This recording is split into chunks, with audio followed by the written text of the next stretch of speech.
Welcome to the Unity of Olympia podcast.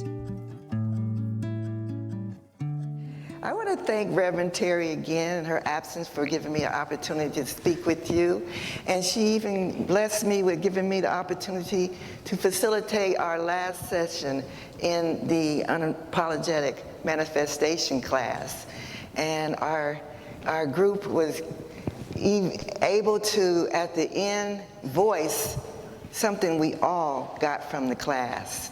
Everybody got something different because everybody is different. Everybody wants something different. Everybody's lives are different. So it was very personable, and that's important because manifestation is personable. So today I am just going to touch a little bit on the last chapter that was be open. But I also am adding a little bit of other things into it. Like I study A Course in Miracles, and I'm finding that things I study, they just all come together. They just all work together very well.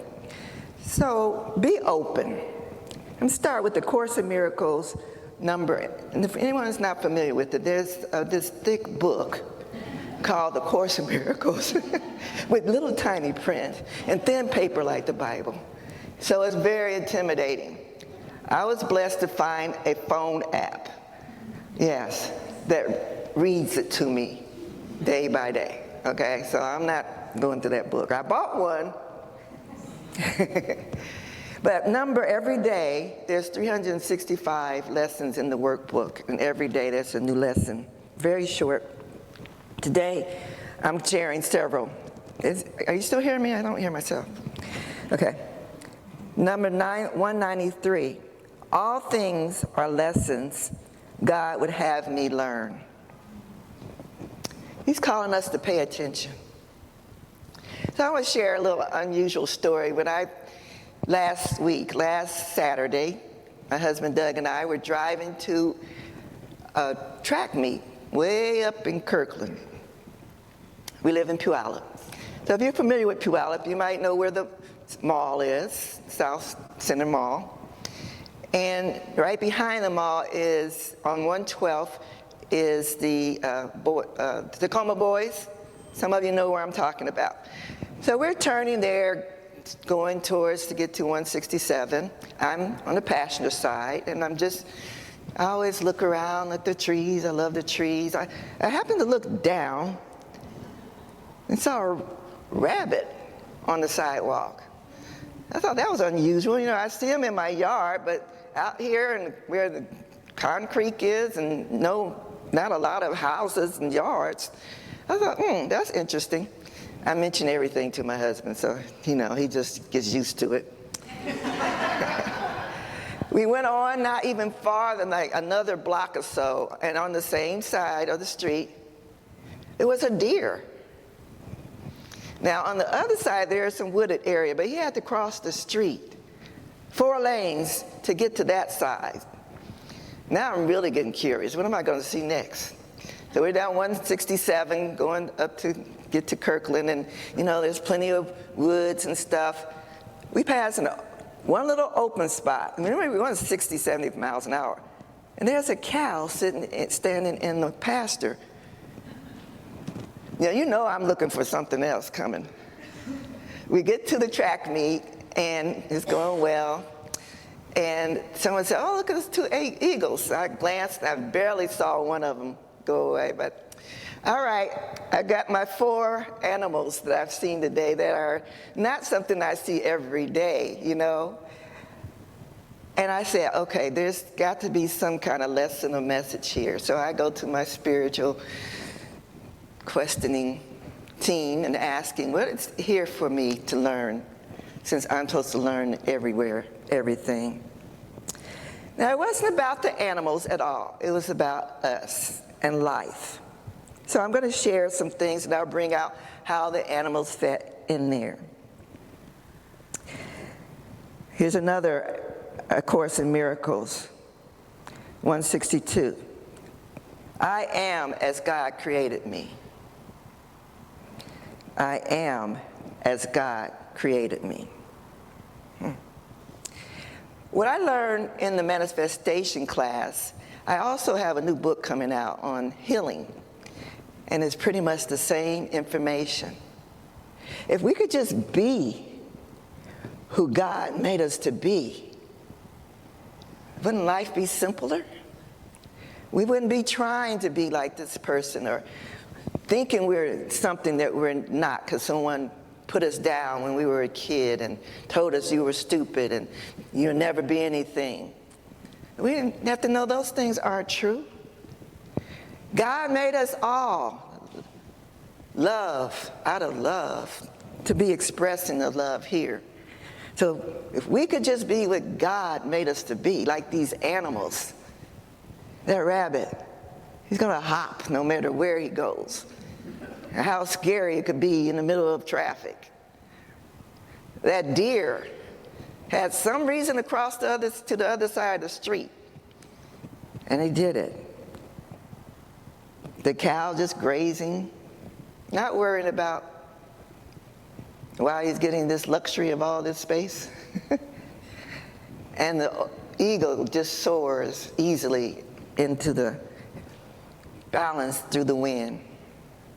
What if we could be just what we're supposed to be? Wouldn't that be nice? So in this chapter of the book, we were talking about be open and let God control things. Let go and let God. We've all heard that before. We've all heard that before. To let Spirit guide us one step at a time. Not trying to be over there right away in our ambitions and our manifestations. We want this, but you're not going to get there overnight. How many of you are into soccer, watching the soccer games, got to get home so you can see the final, right? How hard did those young guys work to get there? Is it, who's got the young guy, Argentina, or is it the other guy? Spain? The young teenage guy who's just excelling. You can tell I'm not really into it. My husband is, and I'm learning. But they dream, and I love watching American Got Talent. I've been dreaming about this. I've been dreaming about this. Yes, let's dream, but no, it takes work to get there. It takes faith to get there. Yes. I believe that God has planted in us everything we came to be, our purpose, our lives, how we're going to unfold. It's up to us to allow it to happen. So in the manifestation course, we learn that we can block ourselves. Quite often, we are blocking our abundance. We are blocking our joy. We are blocking our appreciation of what we do have by concentrating on things that may have happened in our lives. Forgiveness. Forgiveness is important. It gives us the freedom to live joyful life today, not thinking about what happened before. I always like to listen in my car to a book online on tape, and this one was talking similar to what I was saying today, that it's right now that things happen for us. There was actually no yesterday. We have a memory of what we did yesterday. Tomorrow we're just forecasting what we think is going to happen. We only have to right now, this current time, today. Why don't we enjoy it?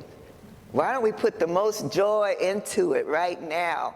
Live full out like those animals.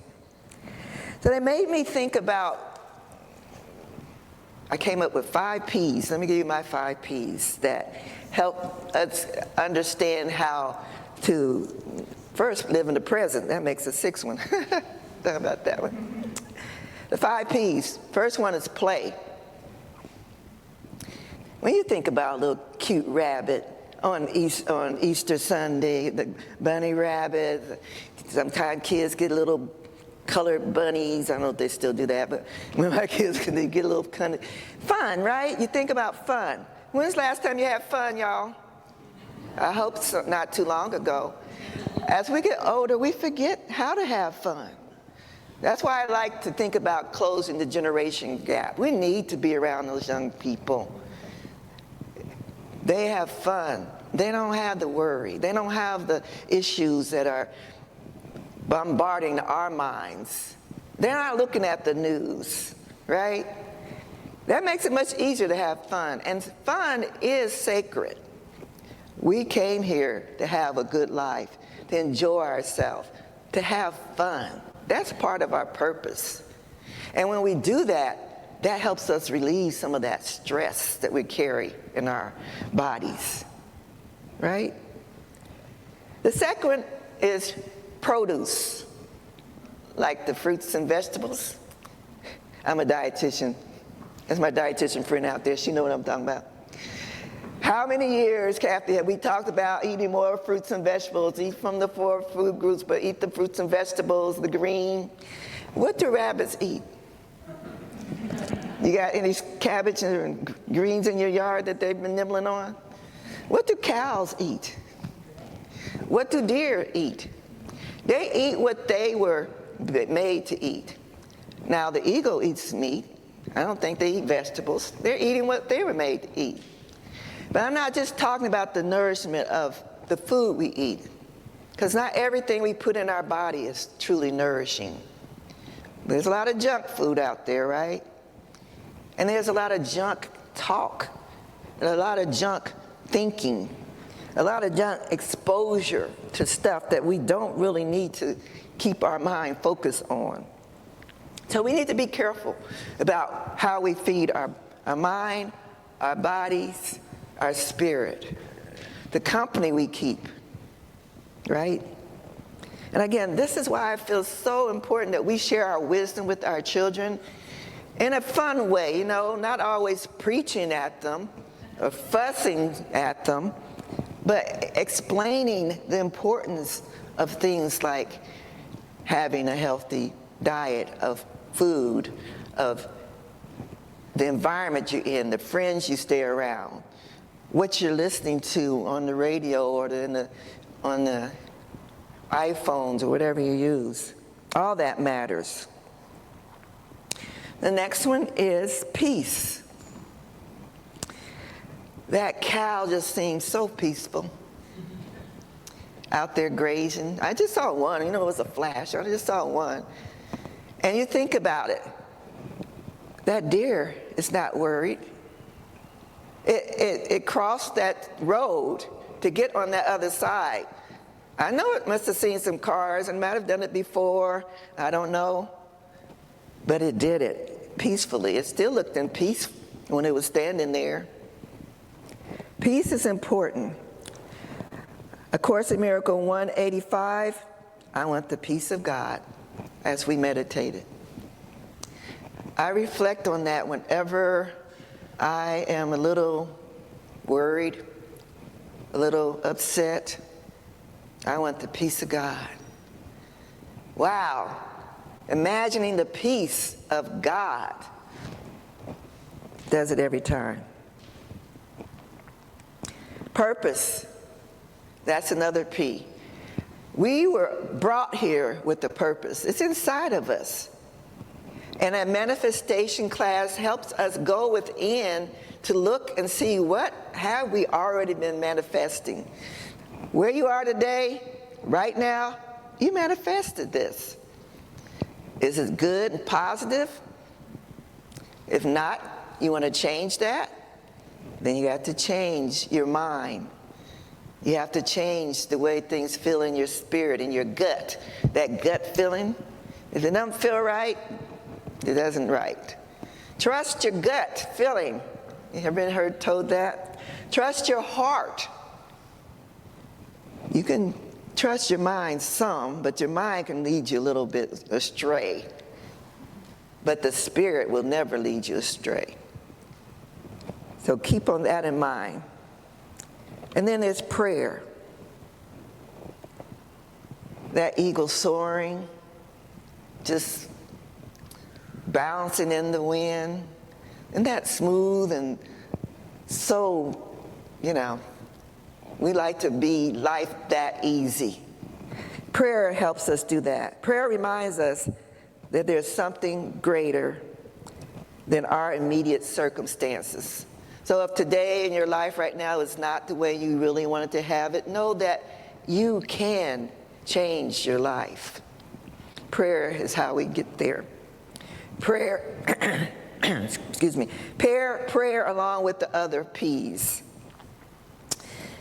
It helps you remember who you truly are.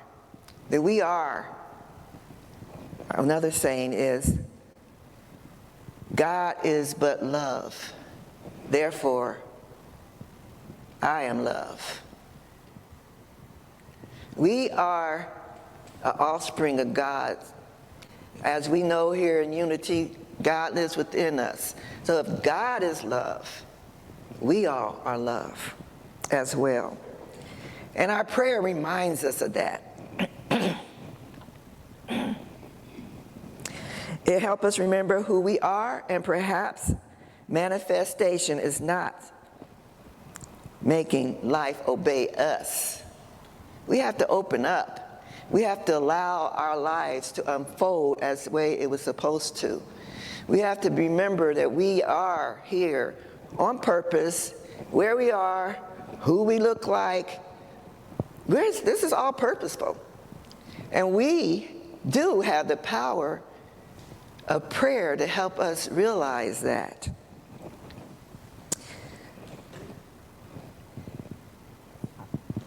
I believe the Spirit planted a dream within us. I call it the seeds, love seeds. And it was up to us to nourish it, right? We nourish it through our play. We nourish it through our purpose. And definitely what we're planting or consuming, the produce that we put inside us, and we nourish it through our prayer. So those 4 P's are things that those animals help bring to my mind. But it's all about us. They were just something that gave me a story to tell, a way to teach that's not just preachy. Because if we really take a time to look at nature, it's beautiful. The trees just grow and grow and grow. The leaves fall off, they come back. Life is a cycle. And sometimes you're in a cycle that doesn't feel so comfortable. But remember, it's a cycle. It can change. It will change if you have the right mindset, if you have the prayerfulness, if you have the attitude, if you have the fun, play spirit, if you live in the presence and not worry about tomorrow, let it unfold the way it's supposed to. And you have ability to control that. What we think about is what we live about. What stays on your mind all the time, if you're a worrier, if you love the 6 o'clock news every day, catch it again here our news is from 6 to about 8 o'clock, right? Catch it again at 11, gonna stay up on it. Now that's your life. That's what you're going to witness every day. If you decide to change the channel and watch, I used to love, what was it with Della Reese, Touched by Angel. If you turn to something more pleasant, then that's what's going to be generated in your life. More pleasant thoughts, more peace, more love. So play with joy. Produce the nourishing body, mind, and soul. Think about the gut, the heart, the mind, and your spirit when you're putting things into your body. Practice peace of God and the purpose that you have hidden in front of you. Take time to just ask yourself, what brings me joy? What do I really love to do? What would I like to leave as my legacy? Those are the things that will guide you the way you need to be nourished to make those steps by step to get where you're supposed to be. I want to close with say, because healing and manifestation are not about becoming something different. They're about removing everything that keeps us from becoming the person God already created us to be. So be open. Live fully in today. Be grateful for every moment. Another Course in Miracles says that love and gratitude go together. Be grateful for everything that you have. Be grateful for what you don't have, because there's some things we don't want to have in our lives, right? Be grateful that that's not there too. I always like when young people are, you ask them to be grateful. They think, I'm grateful for my mother, I'm grateful for my father. Be grateful for all that. But be grateful for things that you don't even know is coming yet, because you're trusting. You're trusting that you have the love of God, you have the peace of God, you have God guiding your steps in the right direction. So there's no reason to worry. There's no reason to be anxious. We just want to be in peace with God. So be open, live fully in the present, be grateful for the moment, trust the future with hope, and may we become the fuller expression of love in actions, love in our words, our thoughts, our relationships, and our future dreams. Thank you.